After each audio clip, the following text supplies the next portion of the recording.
IPL చరిత్రలోనే one of the best నాక్స్ ఆడాడు శ్రేయస్ అయ్యర్. దీంతో పంజాబ్ కింగ్స్ 11 ఇయర్స్ తర్వాత ఫైనల్లో అడుగుపెట్టింది. So the final is between RCB and Punjab Kings. ఏం ఆడారు నిన్న? స్ట్రాంగ్ ముంబై ఇండియన్స్ ని కొట్టేశారు పంజాబ్ కింగ్స్. అసలు ఎట్లా గెలిచారు? శ్రేయస్ అయ్యర్ బ్యాటింగ్ ఎట్లా చేశాడు? వాళ్ళ టాక్టిక్స్ ఎట్లా ఉండిని? What happened exactly in this match discuss చేయాలి కదా. Let's get into it.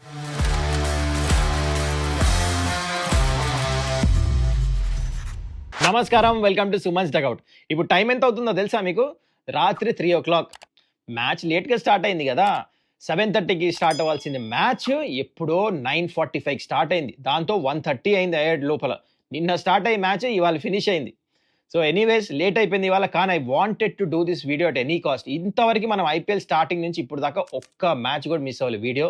So late అయినా I wanted to do this video.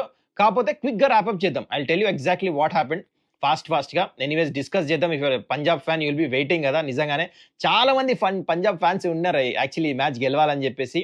Because IPL ఒక కొత్త ఛాంపియన్ చూద్దామని చాలా మందికి ఉండింది. సో అవకాశం ఇప్పుడు దొరికింది finally. It's between RCB and Punjab కాబట్టి ఐపీఎల్ ఫైనల్. అయితే ఈ మ్యాచ్ గురించి మాట్లాడే ముందు మీ అందరికీ జెంటిల్ రిమైండర్, ఇప్పుడు దాకా మీరు ఈ ఛానల్ని ఇంకా సబ్స్క్రైబ్ చేసుకోకపోతే this is the right time to do it.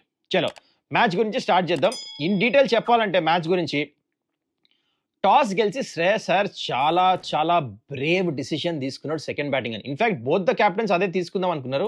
ఎందుకంటే ఈ గ్రౌండ్కి విరుద్ధం అది. 7 మ్యాచ్లు ఆడితే మనం ఇంత డిస్కస్ చేసాం ఛానల్లో. 7 matches 6 matches first batting teams గెలిచినాయి. అయినా ఇక్కడ శ్రేయస్ అయ్యర్ టాస్ గెలిచి ఫీల్డింగ్ తీసుకున్నాడు. వెదర్ కండిషన్స్ సరిగ్గా లేవని చెప్పేసి లాస్ట్లో రైట్ అండ్ ప్రూవ్ అయింది. అండ్ గ్రౌండ్లో డ్యూ కూడా రాలేదు. బట్ మ్యాచ్ లేట్గా స్టార్ట్ అయింది. ముంబై బ్యాటింగ్కి వచ్చారు. రోహిత్ శర్మ త్వరగా అవుట్ అయ్యాడు. ఆపర్చునిటీ వచ్చింది రోహిత్ శర్మకి ఒక క్యాచ్ వదిలిన తర్వాత కూడా. ఈ గాట్ అవుట్ ఆన్ 8. కానీ బేస్టో చాలా మంచిగా ఆడాడు. వన్స్ అగైన్ ధూమ్ ధామ్ బ్యాటింగ్ చేశాడు. 158 స్ట్రైక్ రేట్. తిలక్ వర్మ ఈ మ్యాచ్ చాలా మంచిగా ఆడాడు. 44 రన్స్ కొట్టాడు. ఐ థింక్ ఈ ఫౌండ్ ఇస్ ఫార్మ్ అగైన్. కొన్ని బ్రిలియంట్ 2 కపుల్ ఆఫ్ సిక్సెస్ కొట్టాడు. సూర్య వన్స్ అగైన్ కన్సిస్టెంట్గా పర్ఫార్మెన్స్ చేశాడు. కానీ ఇక్కడ చూడండి, నాకు ఇక్కడ శ్రేయస్ అయ్యర్ క్యాప్టెన్సీ ఎంత నచ్చిందంటే, తనకు తెలుసు Surya is the danger man. చాహల్ని మ్యాచ్ ఆడిపించాడు ఫస్ట్ ఆఫ్ ఆల్ బ్రార్ ప్లేస్లో. అండ్ దాని తర్వాత సూర్యకుమార్ని అవుట్ చేయించేలాగా బౌలింగ్ వేయించాడు. లాస్ట్ ఓవర్ అది ఎట్లయితే చాహల్ వేయించాడో, తన 4th ఓవర్లో సూర్యకుమార్ యాదవ్ అవుట్ అయ్యాడు స్వీప్ కొడతానికి వెళ్ళి. సూర్య లాస్ట్ దాకా ఉంటే 225, 230 ఈజీగా అయ్యేది స్కోర్. చూడండి, అందుకనే క్యాప్టెన్సీ. దాని తర్వాత చాహల్ బౌలింగ్ కూడా అవుట్ స్టాండింగ్ బౌలింగ్ వేశాడు అండ్ వికెట్ సంపాదించారు. దాని తర్వాత హార్దిక్ పాండ్యా వచ్చాడు. కొంచెం ప్రెషర్లో ఆడినట్టు అనిపించింది బ్యాటింగ్. అంటే తన ఫ్రీ ఫ్లో ఆడలే, కొంచెం డిఫెన్స్ ఆడాడు. ప్రెషర్లో వచ్చి తన అవుట్ అయ్యాడు. కానీ నమన్దీర్ ఆడాడు కదా, throughout the tournament super batting చేశాడు. మొత్తం 18 balls 37. కథం ఇంకా దీని మాట్లాడేది ఏం లేదు. Bowlers I think outstanding bowling ఎవరైలే, డీసెంట్ బౌలింగ్ చేశారు అందరు. ఇట్స్ బ్యాటింగ్ పిచ్ కాబట్టి ఏమనలేదు. అయితే ఇప్పుడు అసలు స్టోరీ స్టార్ట్ అయింది. పంజాబ్ బ్యాటింగ్కి వచ్చారు. ప్రియాంశార్య 20 కొట్టే 10 balls అండ్ ప్రభ్సిమ్రన్ సింగ్ త్వరగా అవుట్ అయిపోయాడు. మంచిగా ప్లాన్ చేశారు ప్రభ్సిమ్రన్ సింగ్. బోల్ట్ వచ్చి మంచి స్లోవర్ వన్ వేసాడు, మొత్తంగా అవుట్ చేశాడు. జాష్ ఇంగ్లీష్ చాలా మంచి స్టార్ట్ ఇచ్చాడు. బూమ్రాకి మీకు గుర్తుంటే ఒకటే ఓవర్లో అందరు బూమ్రాని డిఫెన్స్ ఆడతారు అనుకుంటారు, కానీ ఇక్కడ 20 రన్లు కొట్టేశాడు. అక్కడ మొమెంటం అందుకున్నారు పంజాబ్. వికెట్ పడిన తర్వాత కూడా అది కూడా బూమ్రాని కొట్టారనేసరికి కాన్ఫిడెన్స్ వచ్చింది. అండ్ దాని తర్వాత శ్రేయస్ అయ్యర్ వచ్చాడు కదా బ్యాటింగ్కి. ఫస్ట్ 15 balls ఎంత కొట్టాడు తెలుసా? 17 రన్లే. 15 balls 17 runs. మెల్లిగా స్టార్ట్ చేశాడు శ్రేయస్ అయ్యర్. మ్యాచ్ని తీసుకొని వెళ్ళాడు. ఒక run rate 12-13 runs per over వచ్చింది. అప్పుడు స్టార్ట్ చేశాడు. ఆ స్టార్ట్ కూడా ఎట్లా చేశాడంటే సిక్స్లు ఓవర్లో 6 కొడుతున్నాడు. 8 6లు కొట్టాడు.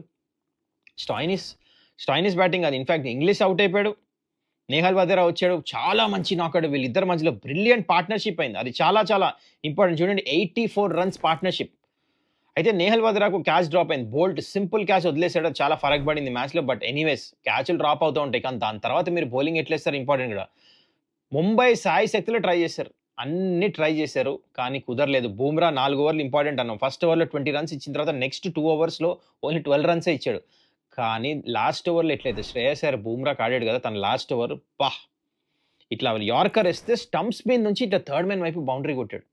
అంటే ఇది చెప్పడానికి కూడా అసలు స్పీచ్లెస్. అలాంటి షాట్ అది. చాలా కష్టమైన బాల్ లోపలికి వస్తుంది. స్టంప్స్ మీద నుంచి థర్డ్ మ్యాన్కి ఆడతాం ఏంటి. ఎనీవేస్ శ్రేయస్ అయ్యర్ కొన్ని 6లు కొట్టాడు ఇవాళ. అవుట్ సైడ్ ఆఫ్ స్టంప్ నుంచి, ఆఫ్ సైడ్ నుంచి, ఎవరు వేసినా. ఎందుకంటే ఇంత హై ప్రెషర్ గేమ్‌లో చేజ్ చేస్తున్నప్పుడు ముంబై ఇంతవరకు 200 కొడితే ఓడిపోయిందే లేదు. అండ్ అలాంటి టీమ్‌తో బుమ్రా 4 ఓవర్లున్నాయి. తన్నెట్లా హ్యాండిల్ చేసి, ప్రెషర్ హ్యాండిల్ చేసి, required run rate 12 runs per over కన్సిస్టెంట్‌గా చేజ్ చేసి గెలిపించారంటే టేక్ ఏ బౌ శ్రేయస్ అయ్యర్. మీకు ఎట్లా అనిపించింది శ్రేయస్ అయ్యర్ నాక్ కింద కామెంట్‌లో తెలియజేయండి మీకు. I am sure you must have loved it. చాలా లేట్ నైట్ అయి ఉంటుంది మ్యాచ్. కొంతమంది మ్యాచ్ కూడా మిస్ అయ్యి ఉంటారు. మిస్ అవుతే హైలైట్స్ చూడండి. This was not a normal నాక్. సూపర్ బ్యాటింగ్ ఆడాడు. 8 సిక్స్‌ల. అది కూడా ఇంత స్ట్రాంగ్ బౌలింగ్ లైనప్, చాలా మంచి క్యాప్టెన్స్ ఉన్నారు అవతల పక్క. అయినా అండ్ దిస్ ఈస్ చరిత్రలోనే one of the best knock ఆడేశాడు Shreyas Iyer. To be precise 41 బాల్స్‌లో అన్‌బీటెన్ 97 ఆ 6 కొట్టి మ్యాచ్ గెలిపించి స్టైల్‌గా బయటకొచ్చాడు, గెలిపించి పంజాబ్ కింగ్స్‌ని ఆఫ్టర్ 11 ఇయర్స్ ఫైనల్‌కి తీసుకొనెళ్ళాడు. చూడండి ఇదే ప్లేయర్‌ని అన్‌ఫార్చునేట్‌లీ టెస్ట్ టీమ్‌లో కూడా సెలెక్ట్ చేయాలి. ఏం మాట్లాడలేదు. Not even one word. బ్యాట్‌తో ఆడి చూపిస్తున్నాడు. నేను ఇప్పటి నుంచో చెప్తున్నా మన ఛానెల్‌లోనే గాని, ఎక్కడ అన్ని చోట్ల శ్రేయస్ అయ్యర్ డెఫినైట్‌లీ ఇండియాకి ఫ్యూచర్‌లో లీడ్ చేస్తాడని మీరు రాసి పెట్టుకోండి. He is the future captain.